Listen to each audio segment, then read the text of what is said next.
This is the current federal tax developments for the week of July the 15th, 2024. Current federal tax developments are brought to you by Kaplan Financial Education and by your state society of CPAs. Ed Zoller's coming to you again this week from Phoenix, where it's nice and warm. And we're going to look at a few things this week. It's been a big week for the beneficial ownership information reporting. We're going to talk about a couple of big developments there and one more S corporation problem, shall we say. But we're first going to start out with the fact that FinCEN has just issued revisions to the frequently asked questions, going to end up adding 3 new questions and revising 1 answer. So we'll talk a little bit about that and how it works out. We also have what's probably one of the bigger things that happened this week was the New Jersey Committee on the Unauthorized Practice of Law released a letter outlining when CPAs and EAs can go ahead and prepare or file the beneficial ownership information reports under the Corporate Transparency Act for clients without necessarily needing the assistance of an attorney. That is, when it would not be considered the unauthorized practice of law for a CPA or EA to offer that service to their client. That's been a matter of concern, but so far we've had very, very little guidance on it. Now we actually have, again, it's only one state, but at least we have a state that gave us some guidance on how that's going to work. And then finally, we're looking at another private letter ruling comes out that is issued for S corporation where it had trusts as shareholders and the trustees missed their ESBT election date. In fact, in this case, it was 2 separate waves of changes that effectively should have required ESBT elections at the time, none of which got made. So we'll talk a little bit about that and why we continue to see this problem. Well, let's start out with the FAQ updates from FinCEN on beneficial ownership information reporting. Now, these updates came out on July the 8th. So that's the date you're looking. If you go to the FinCEN website, you'll find them there. You'll also find a brand new PDF if you like downloading the PDF of the FAQs. There's a brand new PDF dated July 8th, which is how I track when they add something, because then it always shows up and you can go figure out what it is by looking for the entries that either were updated or added on July 8th. So it's easy to find. We're just looking for those inside that group. So as I said, they added 3 more Q&As to the website. And these deal with issues that relate to the January 1st, 2024 effective date, and also, therefore, whether filing is required. Is a report required for an entity that's not otherwise exempt and would be required to file? For entities that were formed before the date the bill was enacted, which is back in 2001, entities that ceased to exist before January 1st of 2024, and a definition of what ceased to exist means. And then finally, entities that were in existence during 2024 that ceased to exist before their initial filing date and whether they have to file. So those, by the way, and especially that last one, is a big question that I think a lot of people had about, well, what if we terminate it? What if I accidentally let's say we form an LLC, the client gets started, and then decides, they went online, they formed it, then come back and finally talk with the attorney and us, and decide, I'm not going to use this thing, and just go ahead and get it formally terminated. Do they still have to report? Probably not going to like the answer, but we'll talk about that answer when we get to that, what FinCEN said about that particular issue. We also got an updated answer to the question on Indian tribe-owned entities, fully or partially owned by an Indian tribe, and how that affects the reporting issues. So effectively, let's start out then with the first question, which is, this is question C12. And in fact, you're going to find the 3 new ones are C12, C13, C14. And this question asks, do beneficial ownership information reporting requirements apply to companies created or registered before the Corporate Transparency Act was enacted, which was back on January 1st of 2021? And, the question is obvious. It's like, well, I didn't know these rules existed. We formed this entity. There was no such reporting rule. Like, for instance, here in Arizona, the only reporting is you have to report on initial formation about owners, but you don't need to report anything after that date. And I mean, can they really force me to report things now when I thought I had put together an entity where it didn't need to be reported? Remembering that this is for law enforcement, I think you know your answer very quickly, right? They're concerned people were forming these things in order to hide criminal activity. And that was the motivating factor behind why they pushed these through. So if you believe that's happening, if you believe it's being used for, let's say, child porn, it's being used to smuggle drugs, it's being used for all kinds of wildly illegal activities, then yeah, you're not going to let them get out of it just because they came in early. And as you expect, that's what the answer comes down. Yes, it doesn't matter if you existed before January 1st of 2021.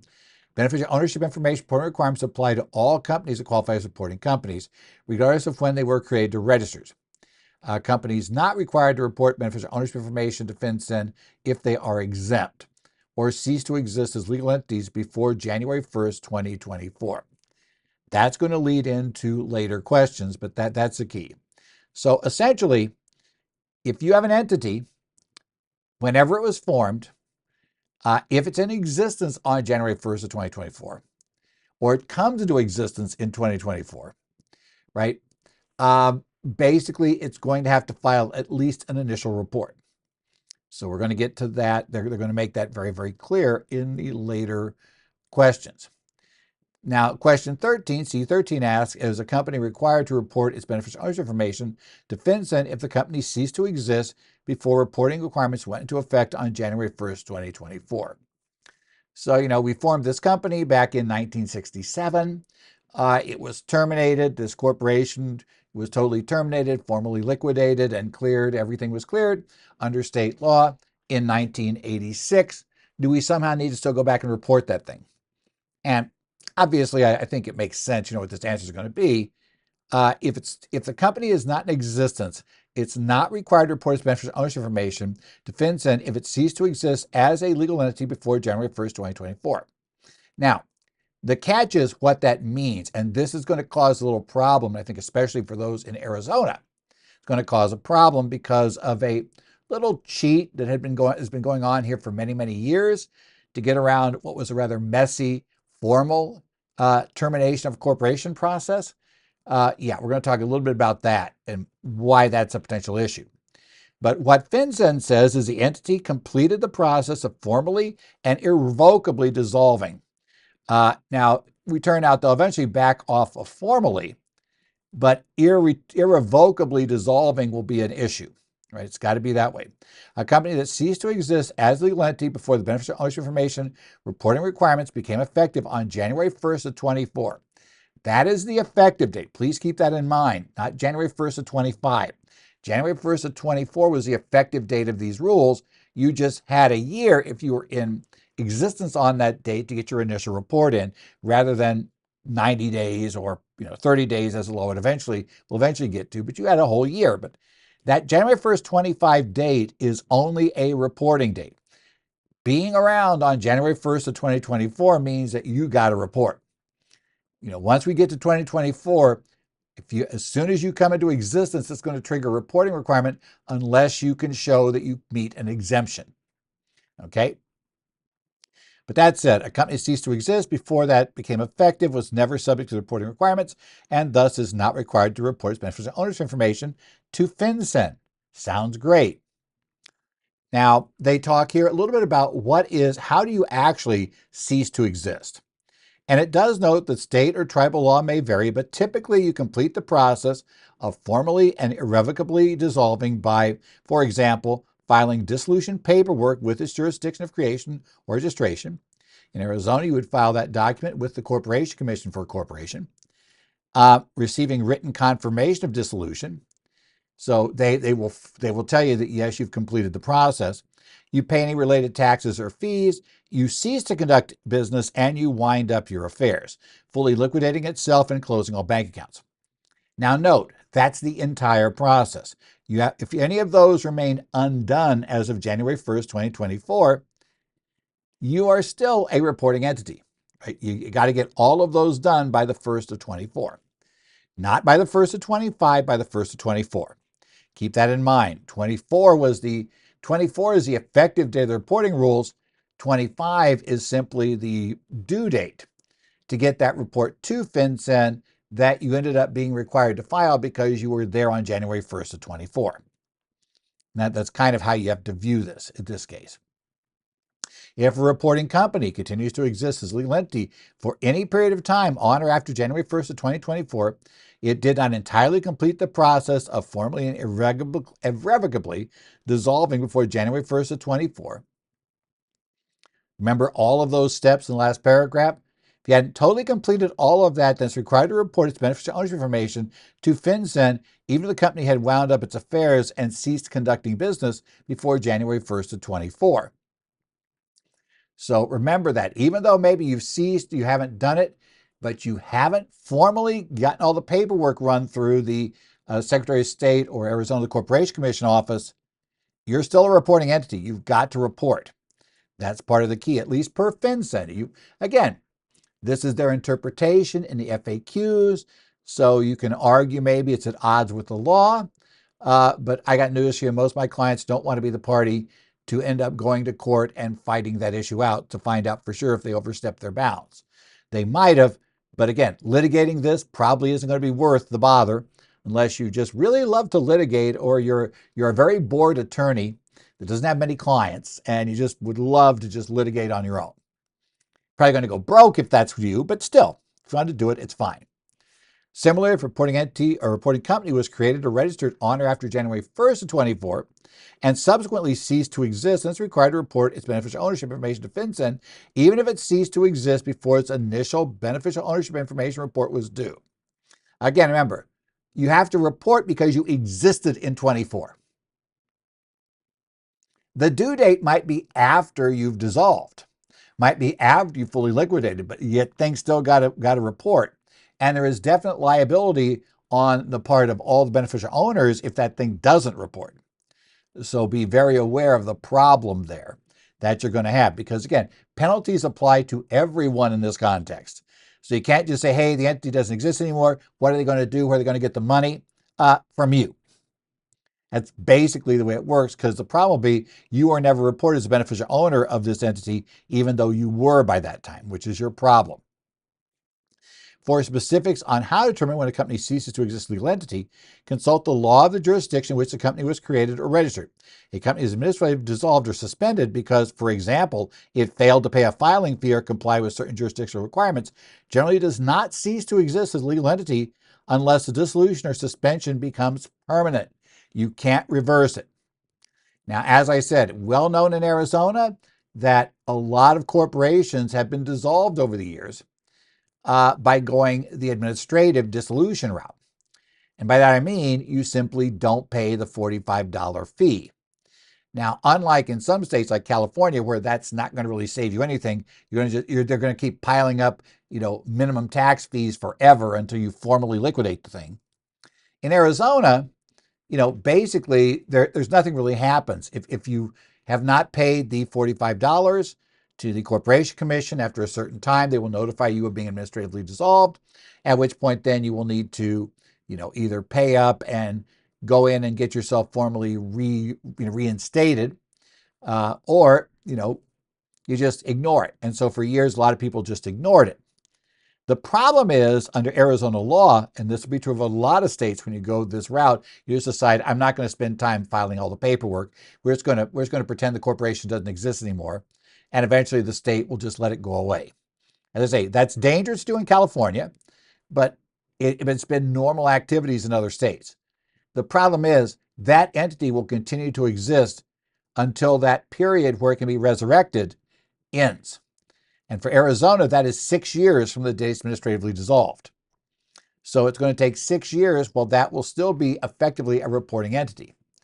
And as a reporting entity, you still got to worry about certain things like keeping up where the beneficial owners are and who they are. Potentially if somebody dies, right?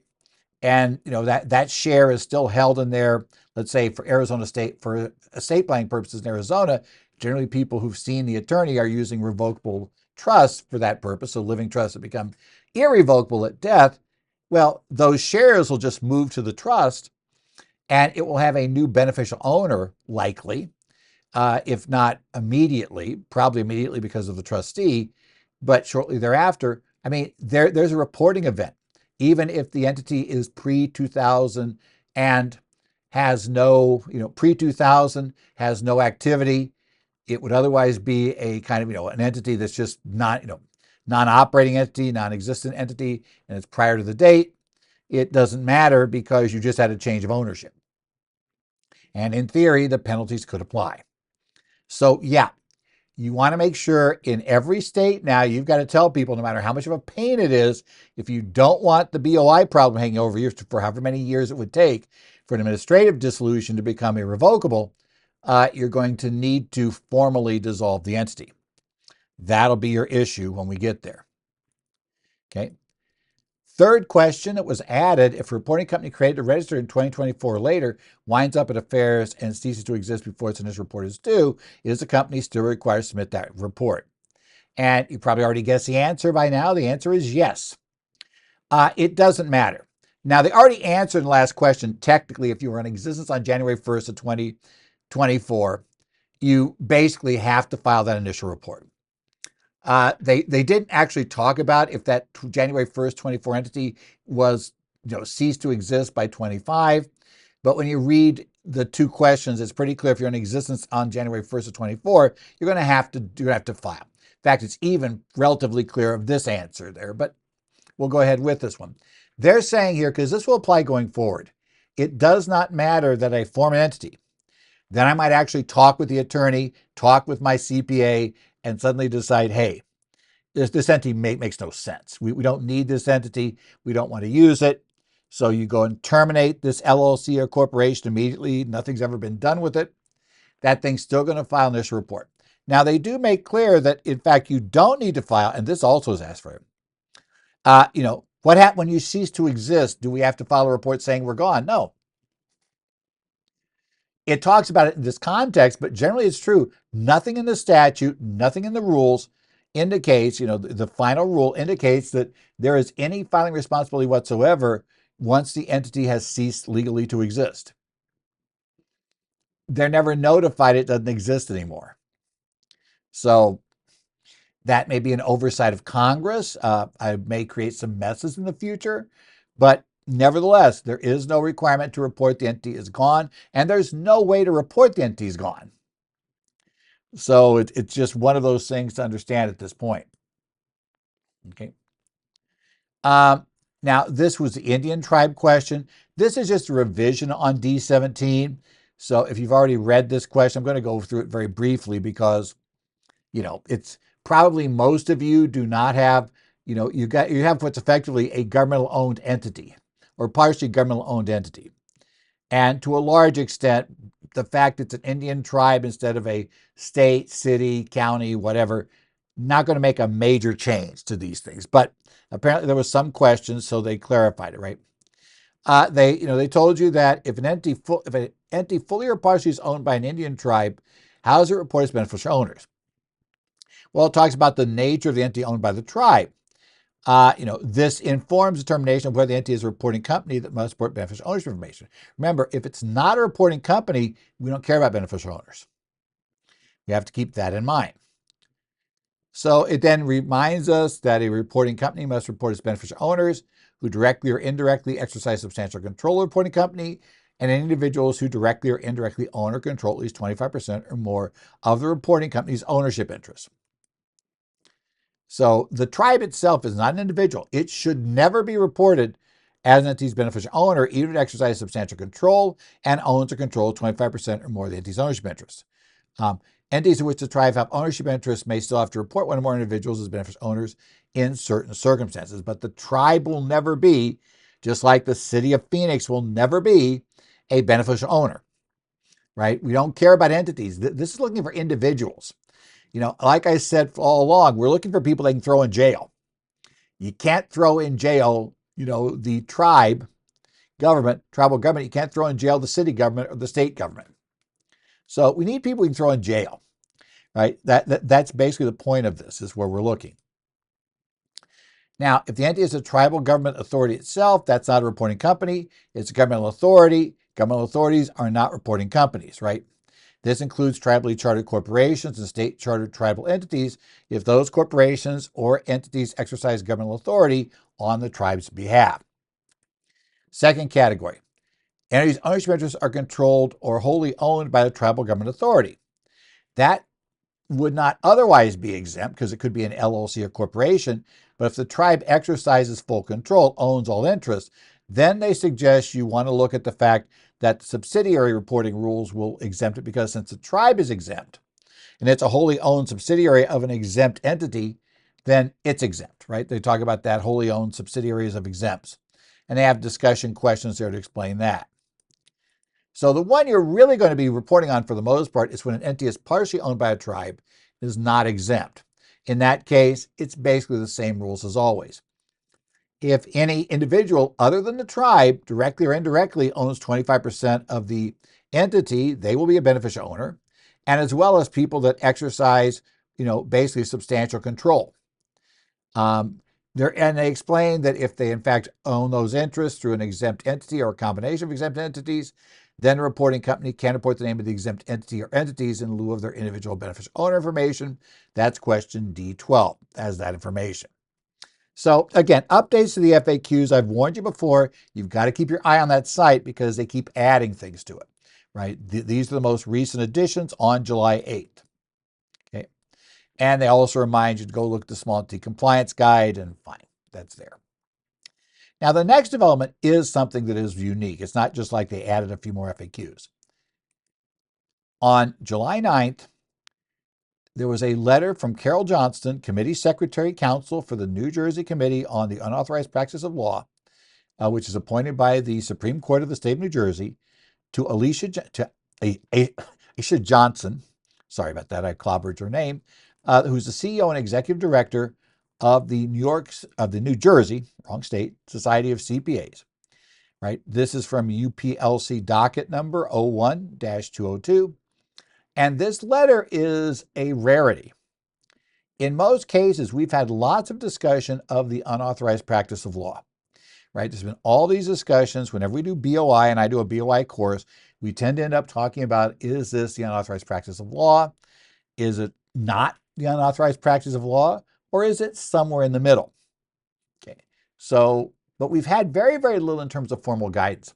If you actually look at unauthorized practice of law issues in the various states, you're going to find that there normally are not a huge number of cases. There's very, very limited regulatory guidance of any sort that's out there. And, it's just unclear. And to a certain extent, that unclarity helps in the terms of the entities, the enforced entities, and to be honest, in terms of, the idea of whether or not only an attorney can do something. You can argue that, basically regulatory agencies become captive of basically those they regulate. That theory has been around for quite a while. And under that theory, of course, this kind of uncertainty makes it easier because nobody else knows, what they can compete on. So discretion being the better part of valor, people just don't do those things, is the theory about how it works. So not surprisingly, we have not seen a whole bunch of states come out with clear guidance about what is or isn't the practice of law when we're talking about the CTA BOI reports. And not also surprisingly, we had the insurance companies initially suggest they wouldn't cover anything if you did it, and suggest that it's just no way, sorry, it's, and say magic letters UPL. That caused a big panic among CPAs and EAs. And I think, unfortunately, it's probably an unnecessary panic, not because there's not a UPL issue in here, because there is, but because we ignore the same UPL issue in a ton of other things that we're just used to doing and that nobody cares about anymore because they've always done it in their practice. And even though there's no clear guidance that it's not UPL, they just kind of assume, they just ignore it, right? We just go ahead and do it. So I find it a little bit interesting and amusing about, all the concern that's generated. I think the line is one that's not that difficult to work with, and it's a line you should be working with in topics outside of the BOI. But let's talk about this letter that was issued. So it's a formal letter from the formal committee, so it carries some weight behind it, right? Now, the New Jersey Society of CPAs has asked whether CPAs could prepare and file BOI reports under the Corporate Transparency Act for clients? Can they offer that to the public? Or is that the unauthorized practice of law? Or is the answer somewhere in the middle? Hint, it's that last choice. Somewhere in the middle is what this committee decides. Okay. And while this only applies to the state of New Jersey, right? Remember, unauthorized practice of law is a state level question, and every state has its own set of rules, regulations, and options that they can choose to enforce. I said quite often very unclear rules, regulations, and options, but still, it's there. So generally, you have to remember that your state may be different, and you need to keep track of updates that go there. What you might hear about your state if anything formal comes out like this for your state. But I will say that based on this and based on the fact that the conclusion this letter arrives at is the conclusion that I and others speaking on the topic have been suggesting is how this resolves itself in any event. I really believe you're going to find that when push comes to shove in the real world, this will only become an issue when you go over the line that this letter suggests you can't go over. And my take is you better not go over because you're going to be violating not only potentially the UPL statutes, but you may have some discussion with the State Board of Accountancy, even if there's no UPL charge against you, because you're going to have had inadequate technical competence to have taken on the engagement. And that, ladies and gentlemen, is actionable under virtually every State Board of Accountancy can haul you up and discipline you for that. So let's keep that in mind going forward. Okay. Now, the committee indicates, look, okay, we're going to consider, is this UPL? Or, is this something that only attorneys should be able to do, with the purview of it to represent the dangerous unauthorized practice of law by individuals who are not licensed counsel and not authorized to practice in the state of New Jersey. To determine this, the committee said, look, they're analyzing, looking at old case law in New Jersey, and which is very similar to what we've seen in other states. And they're going to say there are really two factors that you have to consider when you're making this call that they're going to be considering. First, they have to say, is the preparation or filing of BOI reports the practice of law? Because if it's not the practice of law, it can't be the unauthorized practice of law, right? So it has to be a practice of law. But the mere fact it's a practice of law does not mean it's unauthorized. And that's something a lot of people miss. They seem to think if it's practice of law, then, oh, no, I can't do it. No. As they said, if we determine it's a practice of law, the next question is it in the public interest to permit non-attorneys to prepare the forms, considering where the public needs to be protected from the activity of those who are not attorneys performing this service, or is it in the public interest to not restrict this service to just attorneys? And that second question is the more interesting one of the two. And that's the one that I think we have to realize we're kind of always sitting on a little bit of that question. So we're going to look at this, right? So bottom line, the committee very quickly determines that the preparing and or filing of these reports is the practice of law in New Jersey. And I'd suggest in the states that have a reasonably clear definition of practice of law, it would probably be the practice of law in those states as well, including my home state of Arizona, right? Because in order to fill this out, at least potentially, it would require you to apply the terms of a dense statute to a set of potentially complicated facts. Yeah, this can get wildly messy. I mean, there are all kinds of fact situations I could come up with that would be incredibly messy and would be very, very difficult to unwind. And sometimes there's just lack of clarity in the regulations themselves, the rules. Like, for instance, came up this week on a discussion forum was a question of, well, what if a company is right at the 20 employee limit, right? For the large company exception.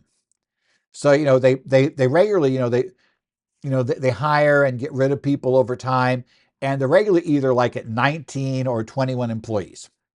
And that varies, right? And they may stay at 19 for a while, then they may go back to 21. Okay, so how do we handle that? Because whenever their employees are on whatever the count's supposed to work, basically below 20, they are no longer exempt and they would need to have a current report in. And that includes if they had been exempt and they drop back under that limit, they have to file then a report saying, hey, we're back in here, we're reporting again. And similarly, if they go above that limit, they're also required to file a report saying, hey, we're exempt. So, it's a real question. And what's not clear is we are told to use what's essentially basically the applicable large employer rules of the Affordable Care Act. But when you get into the FAQs for FinCEN, you discover that, well, you're not really using those rules. Well, you are and you aren't, because one of the key parts of those rules is there's an aggregation provision where you aggregate related employers. But FinCEN said, no, no, no, no, no. We don't aggregate for this purpose. We ignore aggregation, even though we do count aggregation for the revenue test, the gross receipts test. We aggregate there, we don't aggregate here, which is weird, but okay, that's how it works. So the question becomes, how much of the other rules under the Affordable Care Act's ALE test for full-time employees, how many, do we follow all the rest of the rules, or are we doing different ones? And I think a key one that comes up is, generally, you count employees on a month-by-month basis. Fine. But then what you do every year, because again, under the Affordable Care Act, we only care if you're in or out for this year, and under the Affordable Care Act, it's based on your average numbers of employees the prior year. So we just perform this test annually. Well, that could be an interpretation. We just do this once a year, so we'd only worry every year we'd rerun the test using 12 months under the standard calculation in those regs for 12 months. And then that's it. So we could only be swapped once every year based on this. And that is the only way to run the revenue test. They already tell you that for sure. But the flip side of it is, look, you do a monthly computation.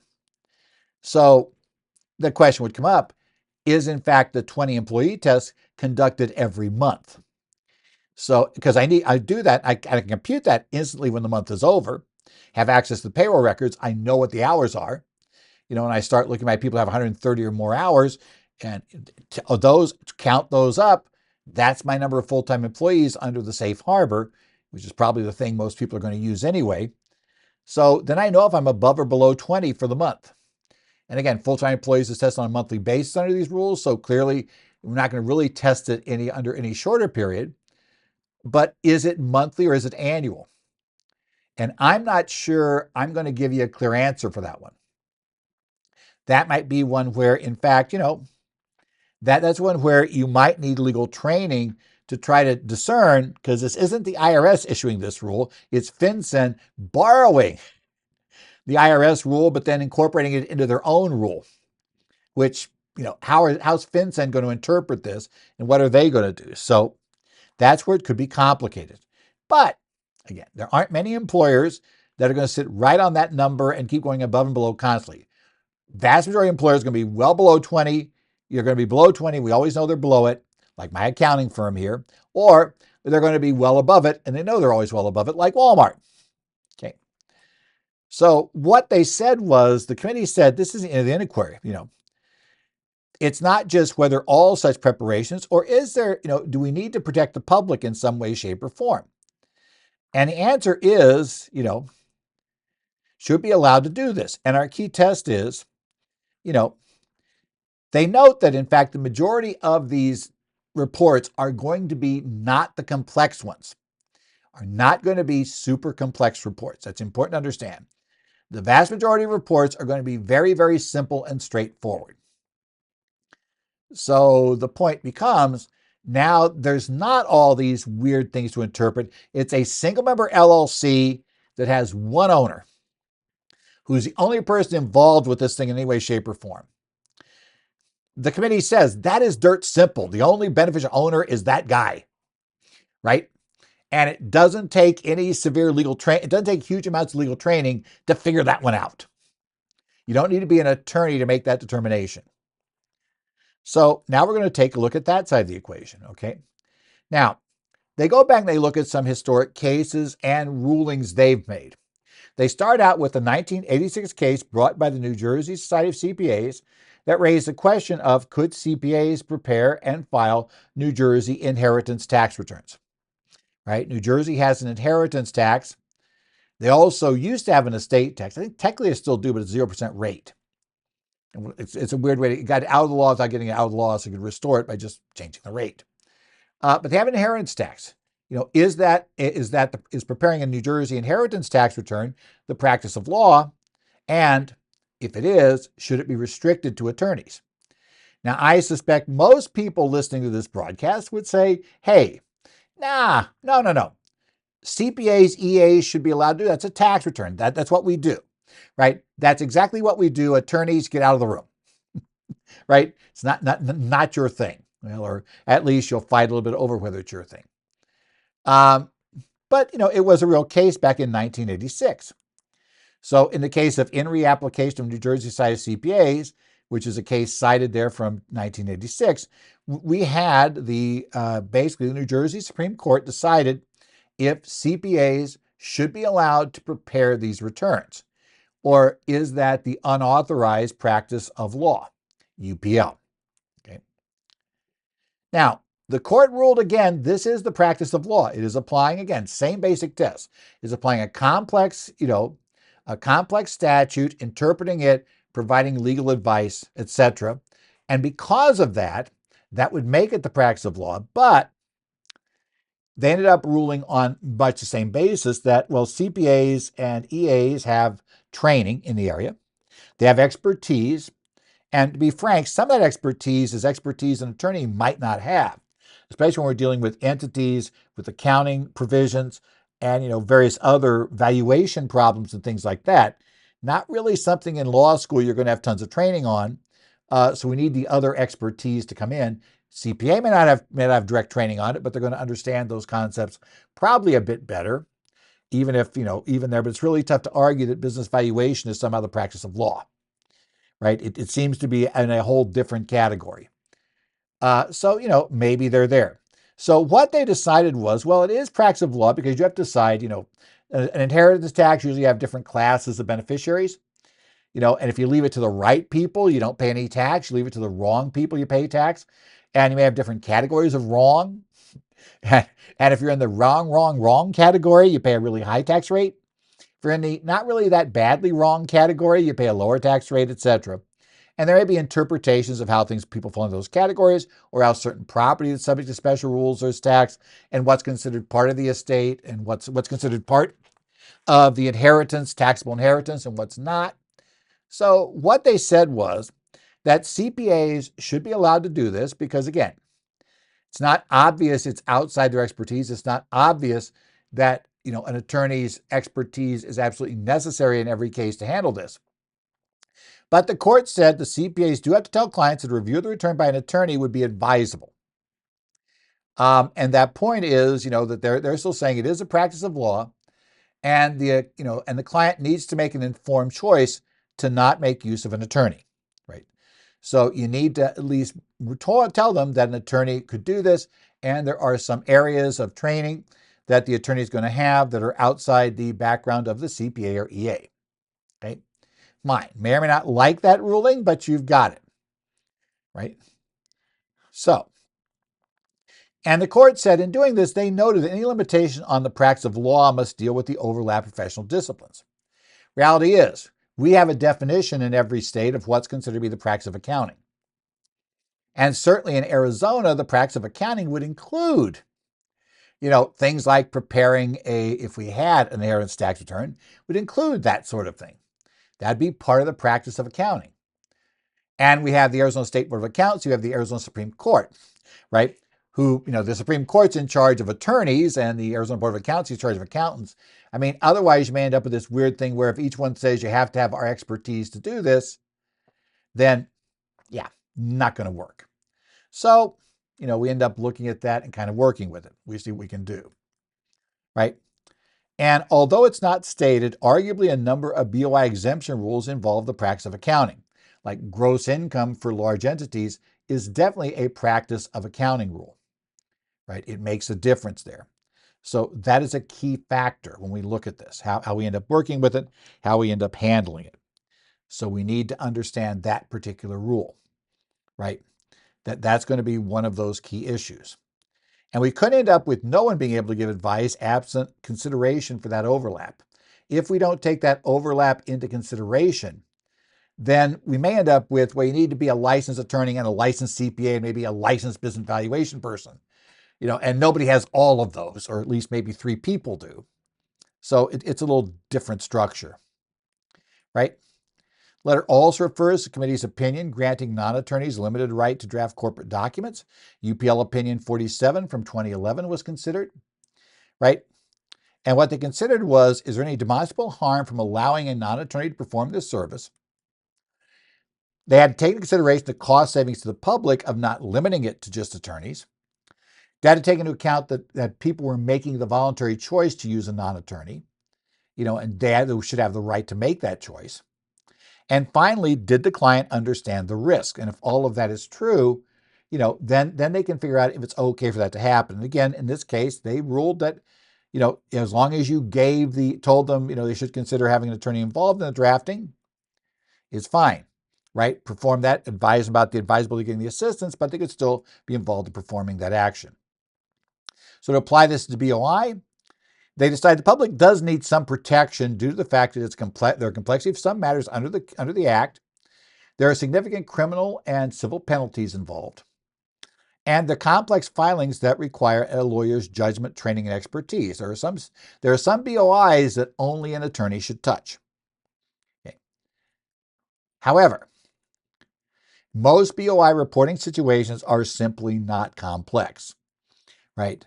A knowledge of an attorney is not required to properly complete the form, right? They're very simple. It's obvious who the owners are. It's obvious who controls it. Not that difficult to figure out.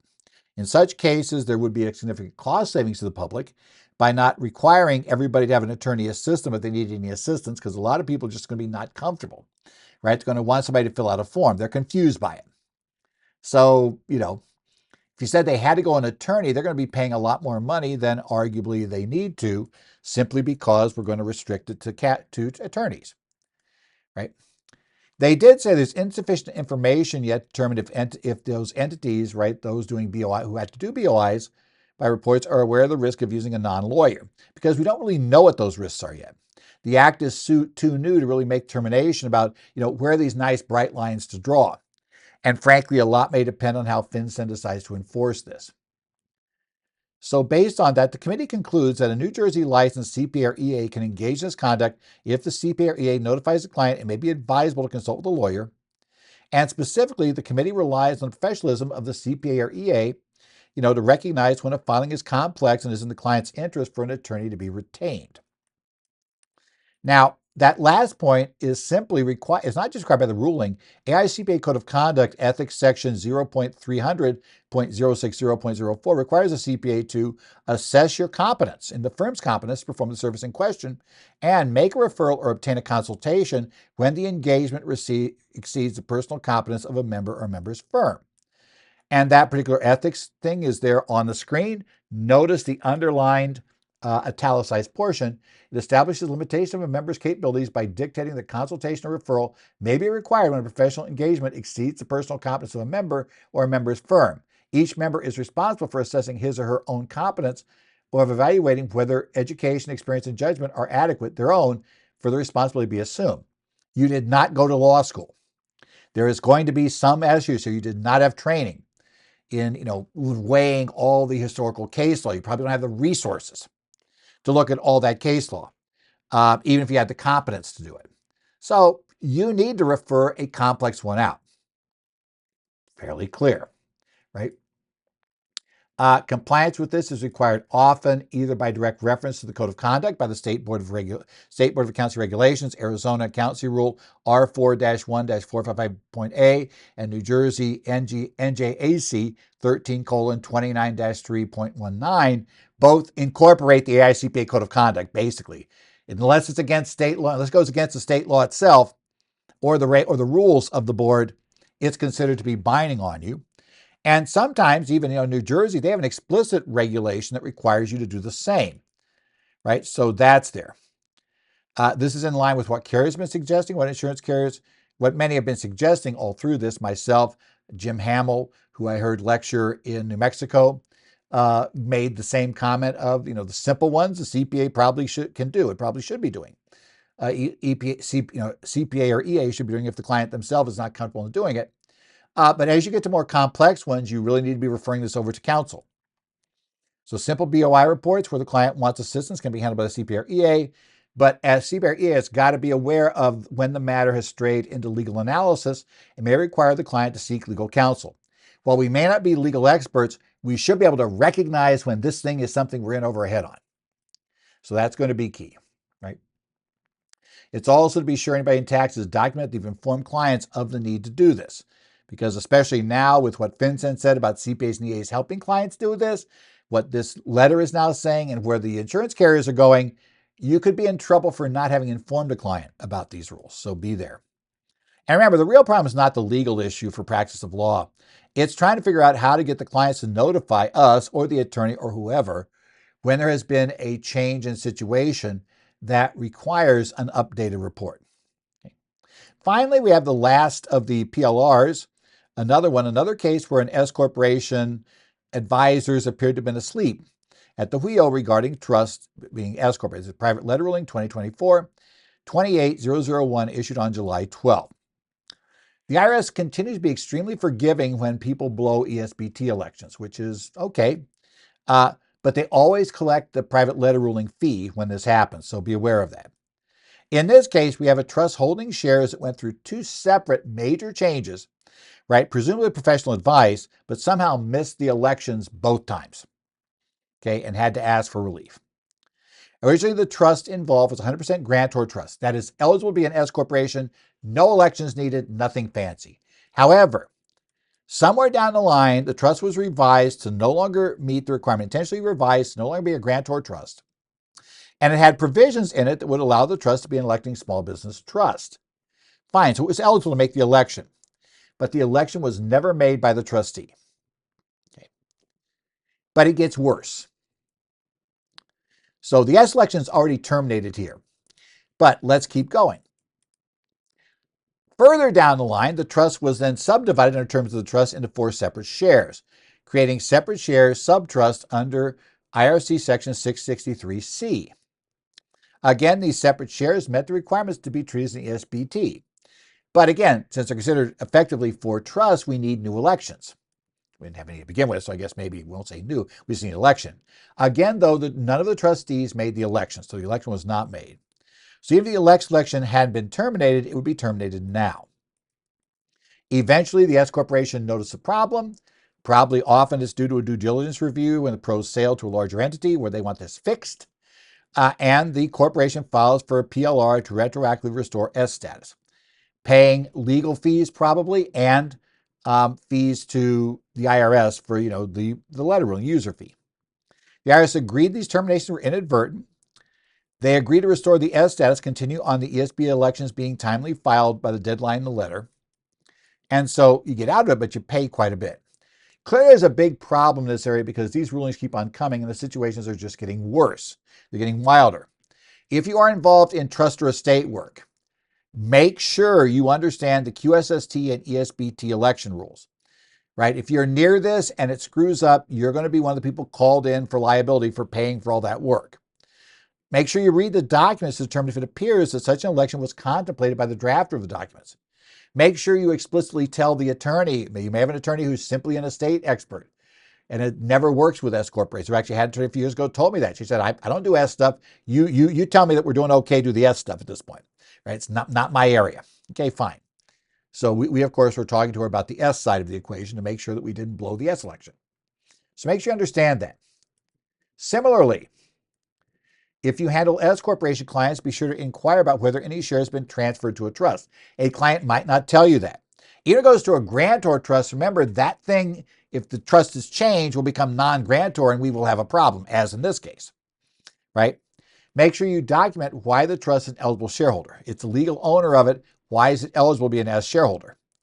And remind the corporation of any required elections by trust shareholders if we ever get, a trust in there. It's important we know if there's a trust that's become a shareholder, even if that trust is revocable, right? And counsel that drafts the estate plan should contemplate having S shares moved into trust really need to clearly inform all parties, including people that will be alive when this shareholder dies, about the implications of the estate plan and the fact that we're expecting it to make an ESBT or expecting the beneficiary to make a QSST election. Please make sure they're aware of that, because it's very obvious we have these documents perfectly drafted to handle this stuff, and nobody ever seemed to know it had to. That's a problem. This has been, therefore, the current federal tax developments for the week of July 15th, 2024. Current federal tax developments are brought to you by Kaplan Financial Education and by your state society of CPAs. Again, we will be back here next week to keep you up. If you have any questions, you can email me, edzollers@currentfederaltaxdevelopments.com. You can also find me on the Connect sites for Arizona, New Jersey, Idaho, Illinois, Minnesota, societies of CPAs. And we'll see what else comes up this week. But anyway, you have a little bit of BOI stuff to chew on for this week, and we'll see you back next week for current federal tax developments.